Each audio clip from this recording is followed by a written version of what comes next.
Hello everyone, welcome to this video. Welcome to LLB वाला। तो guys, इस particular video में हम लोग जानेंगे सेक्शन 6A के ऊपर, जिसके ऊपर सुप्रीम कोर्ट का आज बहुत ही इंपॉर्टेंट डिसीजन निकल के आया है, जिससे काफी लोगों की किस्मत जो कि नॉर्थ ईस्ट असम में रह रहे हैं, उनकी किस्मत इसके ऊपर बहुत ज्यादा डिपेंड करने वाली थी। तो दोस्तों, आपने पहले इलीगल इमिग्रेंट्स का कॉन्सेप्ट सुना होगा, जो कि बाहर से इंडिया में आ जाते हैं बिना पासपोर्ट, बिना ऑफिशियल डॉक्यूमेंट्स के, और यहाँ पे इलीगली रहने लगते हैं। अब इससे जो लोकल पॉपुलेशन होती है उसको दिक्कत होने लगती है कि मान लीजिए जैसे मैं लखनऊ में रह रहा हूँ, लखनऊ में कोई इलीगल लोग आ जाते हैं 1 लाख 2 लाख लोग, तो क्या होगा, यहाँ पे भीड़ ज़्यादा बढ़ेगी, प्लस यहाँ जो मार्केट उसमें कंपटीशन ज़्यादा हो जाएगा, ये लोग रोजगार भी खाने लगेंगे, जबकि ये लोग सिटीजन नहीं है इंडिया के। तो इलीगल इमिग्रेंट से सबसे बड़ा घाटा यही होता है। और कुछ ऐसे ही केस ये अभी कुछ 50-60 साल पहले हमारे नॉर्थ ईस्ट में स्टेट ऑफ असम में बहुत ज्यादा प्रिवेलेंट था। तो ये चीज डिसाइड करना कि जितने भी इलीगल इमिग्रेंट्स आए हैं in the state of Assam from Bangladesh, जो कि उस समय बहुत ज्यादा अनस्टेबल था, 1971 की वॉर भी हुई थी, तब जाके वो बांग्लादेश बना था। उस समय पाकिस्तान उनके ऊपर बहुत ज्यादा हिंसा भी करता था, लोगों को प्रताड़ित करता था, जिसके चलते वो लोग परसिक्यूशन से बचने के लिए वो इंडिया में भाग आते थे। अब इंडिया में नॉर्थ ईस्ट में असम नॉर्थ ईस्ट इनको पास पड़ता था, नॉर्थ ईस्ट में लोग एंट्री ले लेते थे। तो यहाँ पे सवाल निकल के आ रहा था कि कैसे इन लोगों को पहचाने, कैसे इनको सिटीजनशिप दिलाएं, अगर वो लोग लेजिटिमेट वहां के रेजिडेंट हैं इंडिया के असम में, या अगर वो बाहर के हैं, बांग्लादेशी हैं, तो उनको कैसे डिपोर्ट किया जाए। तो इसके रिलेशन में ये सेक्शन 6A डील करता था। ये एक स्पेशल प्रोविजन है जो कि असम अकॉर्ड से 1985 में बनाया गया था। ये सब कुछ इस वीडियो में मैं आपको बताऊंगा। आपको चैप्टराइजेशन दिख रहा होगा वीडियो में, जो टाइटल आपको दिख रहा है वो सारी की सारी चीजें आपको इस वीडियो में जानने को मिल जाएगा। जैसे कि पूरा इशू क्या है, सेक्शन 6A क्या है, क्या उसकी इंपॉर्टेंस है, क्यों लोग उसको हटवाना चाह रहे थे और क्यों कुछ लोग उसको डिफेंड कर रहे हैं, और इससे एनआरसी के ऊपर क्या इफेक्ट पड़ेगा, नेशनल रजिस्टर ऑफ सिटीजंस, और फाइनली सुप्रीम कोर्ट का इस सेक्शन 6A के ऊपर आखिर क्या कहना है। आज जजमेंट में अपहोल्ड किया सेक्शन 6A को, तो क्या रीजनिंग है कि अपहोल्ड किया है। बेसिकली 5 जज की कॉन्स्टिट्यूशन बेंच थी, जिसको हमारे chief justice of India DY Chandrachud ji उसको हेड कर रहे थे। तो 4 जजेस ने इंक्लूडिंग हमारे चीफ जस्टिस ऑफ इंडिया, उन्होंने एसेंटिंग ओपिनियन दिया है, प्लस जस्टिस पारदीवाला ने डिसेंटिंग ओपिनियन दिया है। तो उन्होंने क्यों डिसेंटिंग ओपिनियन दिया है ये भी इस वीडियो में जाने। तो चलिए वीडियो को शुरू करते हैं, लेकिन उससे पहले मैं आपसे गुजारिश करना चाहूंगा कि अगर आप चैनल पर नए हो तो चैनल को आप सब्सक्राइब कर लीजिए। ऐसे ही लेटेस्ट लीगल डेवलपमेंट्स के ऊपर हम लोग आपके लिए वीडियोस लेते आएंगे as soon as possible। तो आपके ऊपर ये जिम्मेदारी है कि आप चैनल को सब्सक्राइब कर लीजिए, प्लस साथ में जो घंटे का आइकन है आप उसको भी प्रेस कर लीजिए, ताकि नोटिफिकेशन सबसे पहले आपके पास पहुंच जाए। तो चलिए अब वीडियो को स्टार्ट करते हैं। सबसे पहले हम लोग जानेंगे कि ये जो पूरा इशू है उसका बैकग्राउंड क्या है। ये जो इलीगल इमिग्रेंट्स है जो कि बांग्लादेश से असम में घुसे हैं, वो आखिरकार क्यों घुसे हैं। फिर उसके बाद जो दंगे फसाद हुए थे उसके बारे में जानेंगे, और इसका जब सोल्यूशन निकाला गया असम अकॉर्ड इन 1985, जिससे कि सेक्शन 6A भी लाया गया हमारे सिटीजनशिप एक्ट में, ताकि ये जो इलीगल इमिग्रेंट्स की जो प्रॉब्लम है उसको वहां पे सॉल्व किया जाए। ये सब कुछ हम लोग चलिए जानते हैं। तो देखिए, जब से हम लोगों को आजादी मिली है, तो आप जानते हो कि हम लोग अकेले आजाद नहीं हुए थे। हमारे अलावा, इंडिया के अलावा, पाकिस्तान नाम का भी एक देश बना था। एक ईस्ट पाकिस्तान था, एक वेस्ट पाकिस्तान था। तो वेस्ट पाकिस्तान को आप जानते हो कि वो बन गया बाद में जाके पाकिस्तान, और जो ईस्ट पाकिस्तान था वो बांग्लादेश बन गया। तो इस समय हो क्या रहा था, एडमिनिस्ट्रेशन में बहुत ज्यादा प्रॉब्लम आती थी वेस्ट पाकिस्तान को, क्योंकि पूरा कंट्रोल सेंटर वहां पे वेस्ट पाकिस्तान में ही था। तो ये लोग क्या करते थे कि ईस्ट पाकिस्तान में जाके इनके जो मिलिट्री पर्सनल थे बहुत ज्यादा प्रताड़ित करते थे, लोगों को मारते थे, पीटते थे। तो वहां के लोग क्या करने लगे थे, वो लोग माइग्रेट करने लगे थे। माइग्रेट करके इंडिया में घुसने लगे। इंडिया में असम पास पड़ता था तो वहां पे चले जाते थे। कुछ सालों में देखा गया कि बहुत ज्यादा बाहरी पॉपुलेशन आ गई है असम में। इनफैक्ट जो मुस्लिम्स की पॉपुलेशन थी असम में बहुत ज्यादा इंक्रीज हो गई, क्योंकि जहां से वो लोग बॉर्डर बांध के आते थे वो बेसिकली ज्यादातर मुस्लिम हुआ करते थे। इनफैक्ट बांग्लादेशी हिंदूज भी बहुत सारे इंडिया में आए। तो यहाँ पे जो असम के लोकल लोग थे उनको बहुत ज्यादा प्रॉब्लम होने लगी, क्योंकि भाई कुछ समय बाद देखा जाने लगा कि जो लोकल इलेक्शंस होते थे असम में, तो वहां पे भी इलेक्टोरल लिस्ट में इनका नाम आने लगा था जितने बाहरी लोग थे। तो ये बहुत ही दिक्कत की बात थी। ये जो असम, नॉर्थ ईस्ट, आप जानते हो अपनी कल्चरल आइडेंटिटी, ट्रेडिशनल चीज़ों के लिए, एनवायरनमेंट के लिए कितना ज़्यादा कंजर्वेटिव है। तो यहाँ पे लोगों के अंदर भी भय आया कि भाई ये लोग ऐसे ही घुसते आएंगे तो हमारी कल्चरल आइडेंटिटी, लिंग्विस्टिक आइडेंटिटी, ये सब तो धीरे धीरे सब समाप्त हो जाएगा। तो इससे बहुत ज़्यादा प्रॉब्लम होने लगी। तो यहाँ पे सीन में आता है ऑल असम स्टूडेंट यूनियन। यहाँ से असम मूवमेंट की शुरुआत होती है, काफी ज्यादा वायलेंस होता है इन लोगों को यहाँ से भगाने के लिए। सरकार यहाँ पे वायलेंस कम कराने की कोशिश करती है, शांत कराने की कोशिश करती है, बट यहाँ पे ज्यादा इफेक्टिव सोल्यूशन निकल के नहीं आता है अंटिल 1985। अब 1985 में क्या होता है कि स्टेट गवर्नमेंट, सेंट्रल गवर्नमेंट और ऑल असम स्टूडेंट यूनियन, जो कि यहाँ पे असम मूवमेंट पूरा चलाया है, लगभग ये 6 साल यहाँ पे पूरा मूवमेंट चला था, आई थिंक अराउंड 1979 से 1985 तक। तो यहाँ पे जाके बैठ के साथ में बात हुई कि यहाँ के इस प्रॉब्लम का क्या सोल्यूशन निकाला जाए। तो यहाँ पे सोल्यूशन निकल के आया सेक्शन 6A। यहाँ पे सिटीजनशिप अमेंडमेंट एक्ट करना चाहिए 1985 में, सेक्शन 6A को, जो कि स्पेसिफिकली सिटीजनशिप की बात करता है for the state of Assam, वो हम लोगों को लाना चाहिए। और उसमें हम लोग अपने पर्टिकुलर क्राइटेरियाज लाएंगे, जिससे हम लोग डिसाइड करेंगे कि अगर स्टेट ऑफ असम में कोई इंडिविजुअल है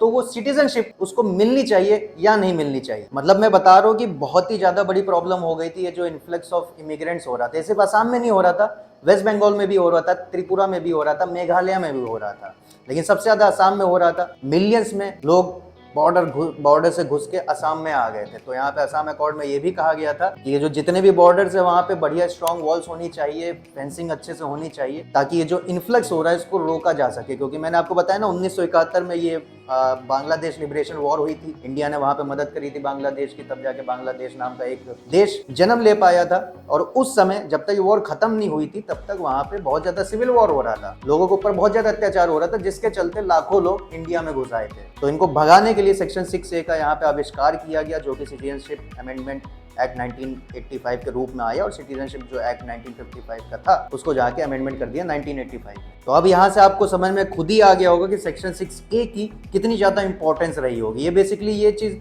डिसाइड करने के लिए आया था कि ये जो जितने भी लोग यहाँ असम में रह रहे हैं, कैसे डिसाइड किया जाए कि कोई भी इंडिविजुअल जो कि असम में रह रहा है वो एक फॉरेनर है या फॉरेनर नहीं है। अब इसके लिए कुछ क्राइटेरियाज लाए गए सिटीजनशिप के for the state of Assam. अब चलिए उसको मैं आपको बता देता हूँ। इसके लिए आपको 2 डेट्स याद करनी पड़ेंगी, मतलब जहन में रखनी होगी, तब आपको बेटर समझ में आएगा। पहली डेट है जनवरी 1, 1966। अब ये जो सेक्शन 6A है इसका कहना है, मतलब असम अकॉर्ड के क्लॉज 5 में ये चीज कहा गई थी, ये जो जनवरी 1, 1966 है ये एक कट ऑफ डेट बनेगी। इससे पहले जितने भी लोग यहाँ इंडिया में रह रहे थे, ऑर्डिनरीली रेजिडेंट थे, भले वो माइग्रेंट हुए हो या फिर ऑलरेडी वहाँ पे रह रहे थे, उनको इंडिया की सिटीजनशिप दे दी जाएगी। तो ये पहली डेट है कट ऑफ वाली, जनवरी 1, 1966। इससे पहले जो भी आया वो इंडियन सिटीजन हो गए। अब इसके बाद 1966 से लेके मार्च 24, 1971, जिस समय वहां पे वॉर चल रही थी, ये जो बीच के 5 साल के लगभग जो ड्यूरेशन है, इसमें क्या कहा गया कि जितने भी लोग इस ड्यूरेशन के बीच में इंडिया में एंटर किए हैं, असम में एंटर किए हैं, उनको फॉरेनर माना जाएगा। उनको अगर इंडियन सिटीजनशिप चाहिए तो उनको क्या करना होगा, खुद को वहां पे रजिस्टर करना होगा, और रजिस्टर करने के बाद अगले 10 सालों तक उनको वोटिंग राइट्स नहीं दी जाएगी। क्योंकि यहाँ पे मेन खेल मैंने आपको बताया ना कि वोटिंग में बहुत ज्यादा दिक्कत आ रही थी, इतने सारे लोग आ गए थे, वो लोग वोटिंग में भी पार्टिसिपेशन करने लगे थे, तो जो लोकल लोग थे उनको बहुत ज्यादा इससे प्रॉब्लम हो रही थी कि जो भैया हमारा रिप्रेजेंटेटिव है, आप उसके चांसेस कम कर देंगे जीतने के। अब ऐसे आपको शायद कम समझ में आ रहा हो सेक्शन 6A के बारे में, तो इसको मैं आपको बैराक में जाके समझा देता हूँ, आपको बहुत ही अच्छे से समझ में आ जाएगा। आई होप आपको स्क्रीन पे पैड की स्क्रीन दिख रही होगी, तो ये है सेक्शन 6A। यहाँ पे आपको दिख रहा होगा title, special provisions as to citizenship of persons covered by the Assam accord. तो सब सेक्शन 1 का क्लॉज ए जो है वो कहता है कि ये जो अमेंडमेंट लाया गया 1985 में, इससे जस्ट पहले जो भी टेरिटरीज स्टेट ऑफ असम का पार्ट थी, उसी पे ये सेक्शन 6 से लागू होगा। क्लॉज भी कहता है detected to be a foreigner, जैसे मैंने आपको बताया कि फॉरेनर्स यहाँ पे डिटेक्ट कर रहे थे आफ्टर 1966 एंड टिल मार्च 24, 1971।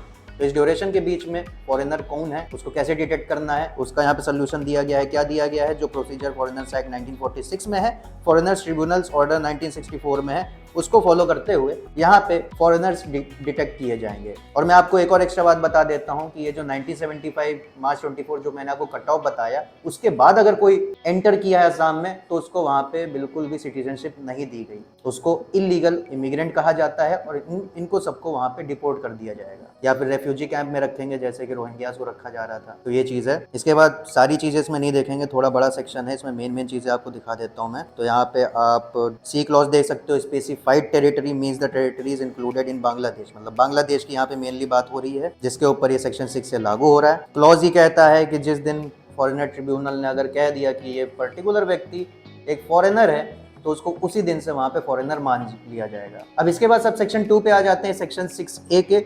जो कि वही बात करता है जो मैंने अभी आपको वीडियो के बीच में बताया था कि 1966 जनवरी 1 को वहाँ पे कट ऑफ डेट रख दिया है। उससे पहले कोई भी व्यक्ति, जैसे कि यहाँ पे लिखा है स्पेसिफाइड टेरिटरी, मतलब बांग्लादेश से आया है, पर्सन ऑफ इंडियन ओरिजिन है वो, और इसमें ऐसे भी लोग इंक्लूडेड हैं जो कि 1967 का जो लोकसभा इलेक्शन हुआ था सेंट्रल लेवल पे, उसके इलेक्टोरल रोल में उनका नाम था, और जो कि तब से वहाँ पे ऑर्डिनरीली असम में रह रहे हैं बड़े आराम से, तो उनको वहाँ पे सिटीजन ऑफ इंडिया मान लिया जाएगा। तो ये मेन इंपॉर्टेंट चीज है सेक्शन 2। इसके बाद सेक्शन 3 भी हमारा बहुत इंपॉर्टेंट है इस पर्पस के लिए, जो कि कहता है subject to provisions of subsection 6 and 7। 6 and 7 अभी आगे चल के देखेंगे। Every person of Indian origin, जो कि जैसा कि मैंने अभी आपको वीडियो के बीच बताया था, जनवरी 1 1966 के बाद आया हुआ है, and before 25th day of March 1971, और इसके बाद इस ड्यूरेशन के बीच में जब से वो आया है ऑर्डिनरीली रेजिडेंट रहा है असम का, और उसको डिटेक्ट कर लिया गया है कि वो फॉरेनर है, तो उसको वहां पे रजिस्टर करवाना पड़ेगा खुद को according to the rules made by the central government in this behalf. तो उसको वहां पे रजिस्ट्रेशन करवाना पड़ेगा सिटीजनशिप के लिए। और प्लस यहाँ पे एक और एडिशनल कंडीशन है कि अगर किसी भी इलेक्टोरल रोल में अगर उसका नाम है किसी भी असेंबली के या फिर पार्लियामेंट्री कॉन्स्टिट्यूएंसी में, जब वो डिटेक्ट हुआ था एज अ फॉरेनर, तो उसका वहां से नाम डिलीट कर दिया जाएगा, मतलब उससे वोटिंग राइट्स छीन ली जाएंगी। और जैसा कि मैंने आपको बताया था, वोटिंग राइट्स ही मेन यहाँ पे बहुत बड़ा इशू बन रहा था लोगों के लिए असम के लिए, कि भैया जो हमारा फेवरेट कैंडिडेट है उसके तो जीतने के चांसेस कम हो जाएंगे अगर ये लोग रहेंगे यहाँ पे, जितने भी मिलियंस में इलीगल इमिग्रेंट्स घुसे हुए हैं। फिर इसके बाद ये इतना इंपॉर्टेंट है नहीं। फिर यहाँ पे सबसेक्शन 4 इंपॉर्टेंट हो जाता है सेक्शन 6A का, जो कि कहता है कि ऐसे लोग जो कि फॉरेनर डिटेक्ट हो गए हैं 10 साल, तो उनको इलेक्टोरल वाला वो तो राइट नहीं दिया जाएगा, वोटिंग राइट नहीं दी जाएगी, बट जो सिटीजनशिप की राइट्स होती है, नॉर्मल राइट्स होती है, वो उनके पास जरूर रहेगा, इंक्लूडिंग कि जो पासपोर्ट एक्ट है उसके अंडर वहाँ पे पासपोर्ट भी बनवा सकते हैं। बस यहाँ पे आप लोकसभा या फिर अपने स्टेट की असेंबली में वहाँ पे आप वोटिंग नहीं कर सकते। और सब सेक्शन 5 भी यही चीज़ कहता है कि जैसे 10 साल आपके ओवर हो जाएंगे तब आपको जितनी भी राइट्स होती हैं सिटीजनशिप, आप मतलब सिटीजनशिप तो आपको दे दी जाएगी, प्लस इसके साथ जो राइट्स बच रही थी आपकी वोटिंग राइट, वो भी आपको दे दिया जाएगा। इसलिए आप जानते हो कि जो वोटिंग राइट है हमारी लीगल राइट है, एक फंडामेंटल राइट नहीं है। तो ये जो लीगल राइट है, राइट टू वोट, जो कि आपको सेक्शन 62 आई थिंक, जहां तक मुझे याद आ रहा है, section 62 of representation of people act में दिया हुआ है। तो क्योंकि ये एक्ट में मेंशन्ड है तो ये एक लीगल राइट हो गई है। तो यहाँ पे स्टेट जो गवर्नमेंट होती है वो आपसे ये राइट छीन भी सकती है। इसीलिए आप देखोगे कि इस ड्यूरेशन में उन्होंने सिटीजनशिप तो दे दिया, लेकिन यहाँ पे जो उनकी वोटिंग राइट थी, जो कि लीगल राइट थी, वो उनसे छीन लिया था। अगर ये फंडामेंटल राइट होती तो यहाँ पे एक रेमेडी हो जाती, तो वो जो व्यक्ति था जिसको सिटीजनशिप दिया है लेकिन वोटिंग राइट नहीं दिया है, तो वहाँ पे कोर्ट में जाके अपनी राइट्स को एनफोर्स करवा सकता था। तो ये चीज आप याद रखिएगा, फंडामेंटल राइट और लीगल राइट के बीच में डिफरेंस। फंडामेंटल राइट छीनी जाएगी तब आप कोर्ट जा सकते हो, लीगल राइट छीनी जाएगी किसी लॉ के द्वारा तब आप कोर्ट में नहीं जा सकते हो। इलीगली छीनी गई है तो डेफिनेटली वहां पे जा सकते हो तब भी आप। अब चलिए सब सेक्शन 6 के बारे में बात कर लेते हैं जल्दी से। तो इसका जो पॉइंटर ए है वो ये कहता है कि सबसेक्शन 2 में अगर किसी को सिटीजनशिप मिली है, सबसेक्शन 2 में क्या था कि 1966 से पहले जो भी लोग आए हैं इंडिया में और ऑर्डिनरीली इंडिया में रेजिडेंट बन के रह रहे हैं, तो उनको वहां पे तुरंत खटाक से वहां पे सिटीजनशिप दे दी थी। लेकिन ये मिलने के बाद अगर उस व्यक्ति को लगता है कि उसको इंडिया का सिटीजन नहीं बनना है, तो वहां पे अगर 60 दिन में कुछ एप्लीकेशन वो सब डिक्लेयर कर देता है तो उसको वहां पे सिटीजनशिप नहीं दी जाएगी। ऐसी क्लॉज बी भी है, वो कहता है कि ये जो ड्यूरेशन मैंने आपको बताया था आफ्टर 1966 और बिफोर 1971, उसमें कोई फॉरेनर अगर डिटेक्ट हुआ है तो उसके पास भी ऑप्शन है अपने आप को ना रजिस्टर करवाने के लिए। बस बात वही है, सिटीजनशिप से हाथ धो बैठेंगे। इसके बाद सबसेक्शन 7 है, जिसका क्लॉज ये कहता है कि भैया ये जो दो सबसेक्शन 2 से लेके 6 तक जितने भी हमने बात की, कंडीशन की बात की, ये उस व्यक्ति के ऊपर लागू नहीं होगा जो कि इस 1985 का अमेंडमेंट के आने से पहले इंडिया का सिटीजन था। पॉइंटर ए ये कहता है। पॉइंटर बी ये कहता है कि इस अमेंडमेंट के आने के पहले अगर किसी को फॉरेनर बना के उसको निकाल चुके हैं तो उसके ऊपर भी ये सारी चीजें नहीं लागू होंगी। और सब सेक्शन 8 ये कहता है कि भैया ये जो प्रोविजन है इसका ओवरराइडिंग इफेक्ट है, अगर किसी भी लॉ से क्लैश कर रहा है तो ये ज्यादा सुप्रीम रहेगा। तो ये चीज है गाइस, आई होप आप सेक्शन 6A की इंपॉर्टेंस समझ गए होंगे। अब चलिए आर्गुमेंट्स के ऊपर बात कर लेते हैं कि यहाँ पे ये जो पेटिशनर थे ये क्या कंटेंट कर रहे थे सेक्शन 6A को स्ट्राइक डाउन करवाने के लिए। तो बेसिकली इनकी पहली जो आर्गुमेंट थी उनकी ये थी कि यहाँ पे राइट टू इक्वालिटी का वायलेशन हो रहा है, article 14 of the constitution of India. अब कैसे इक्वालिटी की दिक्कत हो रही है तो जैसे मैंने आपको बताया कि यहाँ पे सेक्शन 6A के हिसाब से जनवरी 1, 1966 को यहाँ पे कट ऑफ बनाया गया था for the state of Assam. तो इस कट ऑफ के पहले अगर कोई इंडिया में आया तो उसको वहाँ पे सिटीजनशिप दे दिया अगर वो ऑर्डिनरीली रेजिडेंट है असम में। तो ये तो असम के लिए बात हो गई, लेकिन जो हमारा कॉन्स्टिट्यूशन ऑफ इंडिया है वहां पे कट ऑफ डिफरेंट है। वहां पे क्या है, आर्टिकल 6 आप देखोगे तो वहां पे जुलाई 1948 डेट दी गई है। तो जुलाई 1948 से पहले अगर कोई इंडिया में माइग्रेट किया है तो वहां पे उसको इंडिया की सिटीजनशिप बड़ी आराम से दे दी जाती है। तो यहाँ पे आप देख सकते हो कि पूरे इंडिया के लिए कट ऑफ डेट है जुलाई 1948, लेकिन स्टेट ऑफ असम के लिए क्या कट ऑफ डेट है, जनवरी 1, 1966, which comes from the section 6A of Citizenship Act, which came from the 1985 amendment as recommended by the Assam Accord of 1985। पहला आर्गुमेंट ये है। दूसरा आर्गुमेंट ये है कि आप सेक्शन 6A लाए हो, लेकिन तब भी वहां पे डेमोग्राफी में ज्यादा डिफरेंस नहीं आया है। बहुत सारे लोग अभी भी रह रहे हैं, काफी सारे लोगों को सिटीजनशिप भी मिल गई। आप जो क्राइटेरिया वहां पे सेट करके बैठे हो तो यहाँ पे कुछ बहुत ज्यादा डिफरेंस आया नहीं है। आपका एम ये था कि बहुत मतलब ये जो इलीगल इमिग्रेंट्स है उनको बाहर किया जाए, बट स्टिल वो लोग रह रहे हैं, ऊपर से उनको सिटीजनशिप भी मिल जा रही है। तो जो वहाँ पे लोकल लोग हैं असम के, उनको दिक्कत हो रही है, इकोनॉमिक प्रॉब्लम आ रही है। कैसे, धंधों में कंपटीशन बढ़ रहा है। इंडिया में आप जानते हो जॉब मार्केट काफी खराब है, जॉब्स उतनी नहीं है, तो वहाँ पे जॉब में भी कंपटीशन बढ़ रहा है। इसके बाद पॉलिटिकल घाटा भी हो रहा है क्योंकि उनको वोटिंग राइट्स भी मिल रहा है। तो ऐसी सारी प्रॉब्लम निकल के आ रही। तो यहाँ पे पेटिशनर का कुल मिला के ये कहना है कि जो कल्चरल आइडेंटिटी है इंडिजिनस एसमीज पीपल की, उसको हार्म पहुंच रहा है, जो कि प्रिजर्व करना चाहिए, प्रोटेक्टेड रहना चाहिए according to article 29 of the constitution of India. तो वहां पे भी प्रॉब्लम निकल के आ रही है। अब चलिए आर्ग्यूमेंट्स के बारे में बात कर लेते हैं जो कि फॉर्म में है रिगार्डिंग सेक्शन 6A। तो यहाँ पे पहली आर्ग्यूमेंट तो ये है कि article 11 of the constitution of India, parliament के पास पावर है कि किसी पर्टिकुलर ऑब्जेक्ट को फुलफिल करने के लिए पार्लियामेंट कोई भी रूल बना सकती है for the acquisition of citizenship and for the termination of citizenship, जिसके